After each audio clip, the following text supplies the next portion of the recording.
સુરત શહેરમાં રત્ન કલાકારો માટે ફી સહાય યોજનાની પ્રક્રિયા પૂર્ણ થઈ ગઈ છે। રાજ્ય સરકાર દ્વારા વિદ્યાર્થીઓના ભણતર માટે રત્ન કલાકારના બાળકોને મળતી ફી સહાય યોજના અંતર્ગત ફોર્મ ભરવાની સમય મર્યાદા પૂર્ણ થઈ ગઈ છે। ત્યારે શહેરમાં લગભગ 55,000 રત્ન કલાકારોએ આ યોજના અંતર્ગત ફોર્મ ભર્યા છે। સુરત શહેરમાં રત્ન કલાકારો માટે ફી સહાય યોજનાની પ્રક્રિયા પૂર્ણ થઈ ગઈ છે। રાજ્ય સરકાર દ્વારા વિદ્યાર્થીઓના ભણતર માટે રત્ન કલાકારના બાળકોને મળતી ફી સહાય યોજના અંતર્ગત ફોર્મ ભરવાની સમય મર્યાદા પૂર્ણ થઈ ગઈ છે। શહેરના લગભગ 55,000 રત્ન કલાકારોએ આ યોજના અંતર્ગત ફોર્મ ભર્યા છે અને કુલ મળીને 65,000 ફોર્મો 300 જેટલી શાળાઓમાં ભરાયા છે। આ તમામ ફોર્મ રત્ન કલાકારોએ જિલ્લા ઉદ્યોગ કેન્દ્ર ખાતે જમા કરાવ્યા છે। ત્યારબાદ ભલામણ પત્રો માટે આ ફોર્મો સુરત ડાયમંડ એસોસિએશન સમક્ષ મોકલવામાં આવશે। સરકાર તરફથી અગાઉ જાહેર કરવામાં આવ્યું હતું કે દરેક વિદ્યાર્થીઓ માટે ₹13,500 ની ફી સહાય આપવામાં આવશે। હવે અધિકારીઓ દ્વારા દરેક ફોર્મની પરખ કરવામાં આવશે। અનુસૂચિત રત્ન કલાકાર વાસ્તવમાં નોકરીમાં છે કે કંપનીમાંથી નીકળી ગયા છે તેમજ તેઓ કર્મચારી તરીકે નોંધાયેલા છે કે નહીં તે અંગેની વિસ્તૃત તપાસ હાથ ધરવામાં આવશે। મારું નામ છે Bhavesh Tank, diamond worker union vice president. રત્ન કલાકારો માટે જે શિક્ષણ સહાય યોજના બહાર ગુજરાત સરકાર દ્વારા કરવામાં આવી હતી એનો અંતિમ દિવસ કાલે હતો ને આજે 65,000 જેટલા ફોર્મ ભરાણા હતા।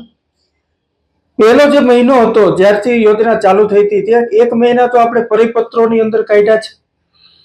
પહેલા પરિપત્ર એવો હતો કે સુરત ડાયમંડ એસોસિએશન સિક્કામારી જિલ્લા ઉદ્યોગ કેન્દ્રમાં જમા કરાવવાના, ત્યારબાદ સ્કૂલોને જવાબદારી સોંપવામાં આવી, ત્યારબાદ ફરીવાર જિલ્લા ઉદ્યોગ કેન્દ્રને આ ફોર્મ જમા કરાવી અને સુરત ડાયમંડ એસોસિએશનમાં મોકલવામાં આવ્યા। એટલે 1 મહિના જેટલો સમય તો આપણે પરિપત્રોમાં અને રત્ન કલાકારોને ક્યાં ફોર્મ જમા કરાવવા એ માટે અસ્તમંજસમાં હતા। એ માટે રત્ન કલાકારો પણ સમજી ના શક્યા। ત્યારે ખૂબ જ ટૂંકા ગાળાની અંદર 65,000 ફોર્મ ભરાવવા એ ખૂબ જ ગંભીર આ બાબત છે કહી શકાય અને સરકારે આની મંદીની ગંભીરતા સમજવી જોઈએ।